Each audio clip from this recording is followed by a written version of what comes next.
आज हम आपको बताने वाले हैं वे कौन कौन से अपराध हैं जिनकी सूचना जनता सीधे पुलिस को या मजिस्ट्रेट को दे सकती है। मैं डॉक्टर इरशाद खानम और आप देख रहे हैं आपकी अपनी YouTube channel I love talks. वे कौन कौन से अपराध हैं जिनकी सूचना सीधे मजिस्ट्रेट या पुलिस अधिकारी को दी जा सकती है एक आम नागरिक के द्वारा।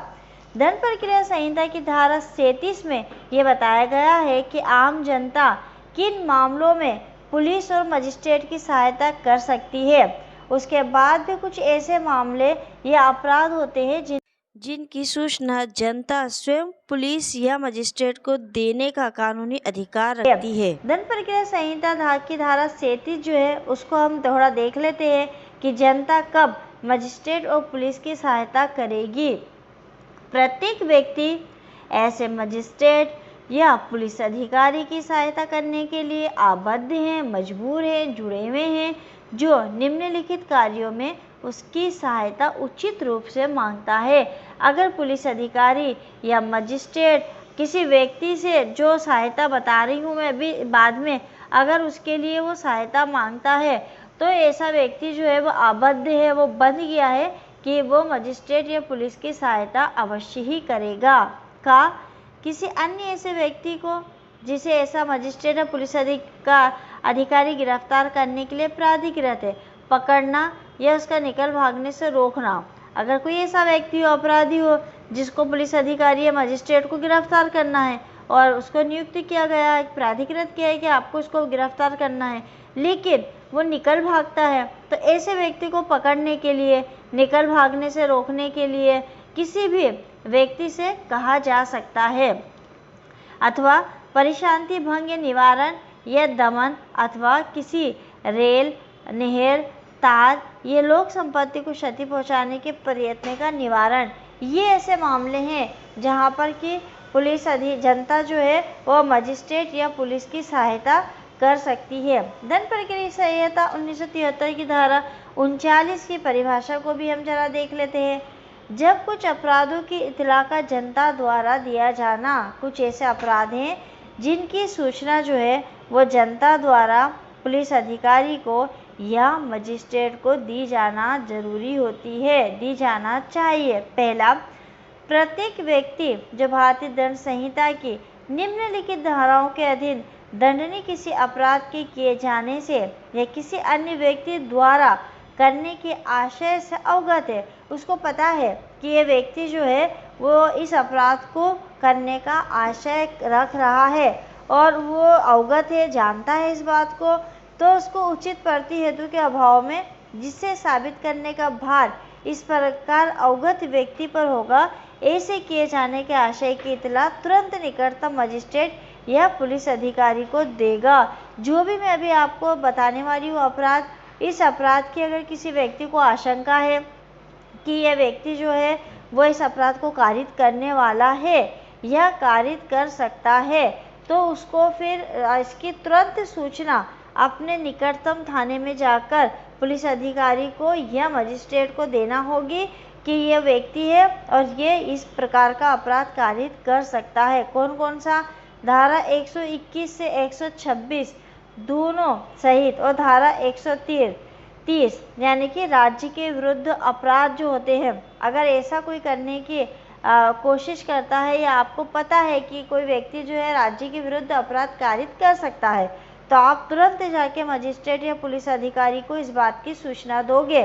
धारा 143, 144, 145, 147, 148 यानी कि लोक प्रशांति के विरुद्ध अगर कोई अपराध कारित करता है, कोई लोक की सार्वजनिक रूप से जब शांति को भंग करने की कोशिश करता है, अगर वो कर रहा है तब भी, और अगर आपको ऐसा लगता है कि ये कर सकता है, इसका आशय है कि वो इस प्रकार से लोक प्रशांति को भंग करेगा, तो आप ऐसे व्यक्ति को तुरंत इसकी सूचना जो है निकटतम मजिस्ट्रेट या पुलिस अधिकारी को देंगे।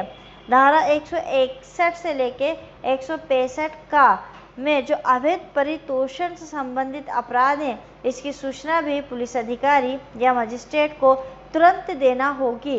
धारा 272 से 278 जिसमें खाद्य और औषधियों के अपमिश्रण से संबंधित अपराध सम्मिलित है। यानी खाने पीने की जितनी भी चीज़ें हैं वो, और औषधि यानी कि दवाओं में अगर कोई मिलावट कर रहा है उससे संबंधित जितने भी अपराध है उसकी खबर अगर आपको है तो आपको निकटतम मजिस्ट्रेट या पुलिस थाने में जाके बताना होगा। धारा 302, 303, 304 अर्थात जीवन के लिए संकटकारी अपराध कोई कारित कर सकता है या कारित कर रहा है तो तुरंत आपको इसकी सूचना देनी होगी। धारा 364 का अर्थात फिरौती अधिक के लिए व्यापारण से संबंधित अपराध कारित होता है और आपको उस अपराध के बारे में पता चलता है। जो अपराध कारित हुआ है, अगर आपको वहाँ पता चलता है कि किसी बच्चे का यहाँ से अपहरण हुआ है और फिरौती की रकम मांगी गई है, या फिर जिस व्यक्ति ने अपराध कारित किया है उसके बारे में आपको पता चलता है, तो दोनों कंडीशन में आपको निकटतम थाने में जाके बताना होगा या मजिस्ट्रेट को सूचना देनी होगी। धारा 382 अर्थात चोरी करने के लिए मृत्यु, उपहति या अवरोध कारित करने की तैयारी के पश्चात चोरी का अपराध कोई कारित करता है और इस आशय की खबर अगर किसी व्यक्ति को लग जाती है तो उसको तुरंत सूचना देनी होगी। 392 से 399 अर्थात लूट और डकैती के अपराध, अगर ऐसे अपराध की भी संभावना है तो तुरंत इसकी सूचना दी जाएगी। धारा 409 अर्थात लोक सेवक आदि द्वारा आपराधिक न्याय भंग से संबंधित अपराध हो। धारा 431 से 439 जहाँ पर कि संपत्ति के विरुद्ध रिष्टि का अपराध हो। 449 से 450 अर्थात गृह अतिचार का अपराध। धारा 456 से धारा 460 प्रच्छन्न गृह अतिचार का अपराध। धारा 489 का से 489 ला अर्थात करेंसी नोटों और बैंक नोटों से संबंधित अगर कोई अपराध कारित करता है तो इसकी तुरंत जाके सूचना आपको निकटतम थाने पर या मजिस्ट्रेट को देनी होगी। उपधारा 2 इसकी क्या कह रही है? इस धारा के प्रयोजनों के लिए अपराध शब्द के अंतर्गत भारत के बाहर किसी स्थान में किया गया कोई ऐसा कार्य भी है जो यदि भारत में किया जाता तो अपराध होता। प्रत्येक व्यक्ति को भारतीय दंड संहिता के निम्न अपराधों की सूचना पुलिस या मजिस्ट्रेट को देना उसका कानूनी अधिकार है। तो जो अपराध मैंने आपको बताया है उसको मैं थोड़ा सा और शॉर्ट में आपको बता देती हूँ ताकि आपको याद रहे। राज्य के विरुद्ध किया गया अपराध, लोक सेवक पर अवैध परितोषण करने का अपराध, कोई व्यक्ति खाद्य पदार्थ या औषधियों में मिलावट करता है उसकी सूचना देना, किसी हत्या, चोरी, लूट, डकैती, संपत्ति की रिष्टि, गृह अतिचार, अपहरण, फिरौती आदि जघन्य अपराध की सूचना देना, करेंसी नोट है, बैंक नोटों का कुटकरण कोई करता है, नकली बनाता है तो ये सारे अपराधों की सूचना देना। उपरोक्त अपराधों की सूचना पुलिस या मजिस्ट्रेट को देना आम व्यक्तियों का कानूनी अधिकार है, वो दे सकता है। तो ये कुछ ऐसे अधिकार थे जिनकी सूचना जनता सीधे पुलिस या मजिस्ट्रेट को दे सकती है। वीडियो अगर आपके लिए उपयोगी था तो हमें कमेंट्स करके ज़रूर बताइएगा। कमेंट्स के साथ साथ लाइक करिए, शेयर करिए। मिलेंगे अगले वीडियो में एक नए विषय के साथ।